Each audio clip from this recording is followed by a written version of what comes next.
अस्सलाम वालेकुम दोस्तों, ड्रामा से कठपुतली की आने वाली के साथ बहुत दिलचस्प होती जा रही हैं। ताबीन अभी भी परेशान है कि क्या वो अयान की मोहब्बत को दिल में रख के शहरियार के साथ एक अच्छी ज़िंदगी गुजार सकेगी।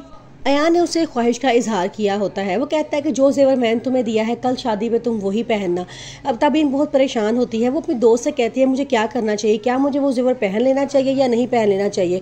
आगे से वो लड़की कहती है एक तरफ तुम लोग एक दूसरे के लिए शदीद नफरत गुस्सा रखते हो दिल में, और दूसरी तरफ तुम लोग एक दूसरे की ख्वाहिशात का भी एहतराम करना चाहते हो। फिर ताबीन वो जेवर आखिरकार पहन ही लेती है जो अयान उसके लिए लेकर आया होता है।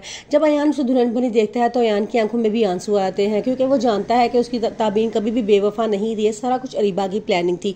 अरीबा को जब पता चलता है कि ताबीन और शहरियार की शादी हो रही है, वो फ़ौरन वापस आ जाती है और जान के ढोना शुरू कर देती है और ड्रामे करना शुरू कर देती है। मैं आप लोगों से माफ़ी मांगने के लिए आई हूँ, अब्बा जान से कहीं मुझे माफ़ कर दे। लेकिन उसकी मम्मा तो माँ होती हैं, वो तो उसे माफ़ करने के लिए तैयार हो जाती हैं, लेकिन उसके पापा उसे माफ़ करने के लिए कभी तैयार नहीं होते। वो अपनी मम्मा से कहती है कि मुझे जो पैसे मिले थे मैंने उनका बड़ा खूबसूरत फ्लैट लिया है, मैं चाहती हूँ आप दोनों वहाँ जाके मेरे साथ रहें। उसकी मम्मा कहती हैं कि मैं तो तुम्हारे साथ चली जाऊँगी, लेकिन मुझे नहीं पता तुम्हारे पापा मुझे इस बात की इजाज़त देते हैं कि नहीं देते।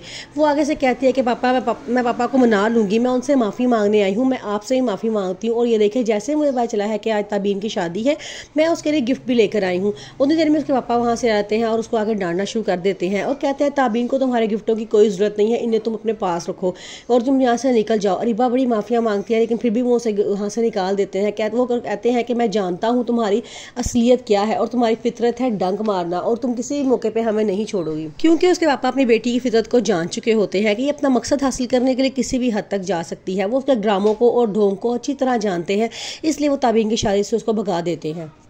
अयान की मम्मा भी बड़े दुखी अंदाज में उसे कहती हैं कि मैंने हमेशा से ताबीन को अपनी बहू के रूप में देखा था, मैं चाहती थी कि उसकी शादी तुमसे हो जाए, लेकिन ऐसा नहीं हुआ। चलो अल्लाह ताला ने जहाँ भी उसकी शादी की है उसके बहुत अच्छे नसीब करे। अयान उनसे कहता है कि मामा जो जेवरात आपने ताबीन के लिए खरीदे थे वो मैं साथ लेकर आया हूँ, मैं चाहता हूँ कि आप अपनी तरफ से गिफ्ट बना के ये ताबीन को उसकी शादी पर दे दें। उसकी मम्मा कहती हैं ठीक है जैसे तुम कहो, लेकिन तुम अंदर नहीं आओगे। वो कहता है कि मम्मा मैं आऊँगा, आप चलें। ताबीन जब अयान को देखती है तो वो उससे कहती है तुम यहाँ, तुम क्या ये देखने आए हो कि मैं किस तकलीफ से गुजर रही हूँ। आगे से अयान कहता है नहीं, मैं तुम्हें दुआएं देने आया हूँ कि तुम्हारी आगे की ज़िंदगी बहुत अच्छी गुजरे। आगे से ताबीन कहती है कि मुझे दुख तो इस बात का है कि अभी भी मैं तुम्हारी नज़र में बदकिरदार हूँ, कि बेवफा भी हूँ। मैंने तुम्हारे साथ कोई बेवफाई नहीं की, मेरा रब जानता है। सिर्फ एक ख्वाहिश की शादी से पहले मेरी बेवफाई साबित हो जाए कि मैं बेवफा नहीं हूँ, मैं वफादार हूँ थी तुम्हारे साथ और रहूँगी।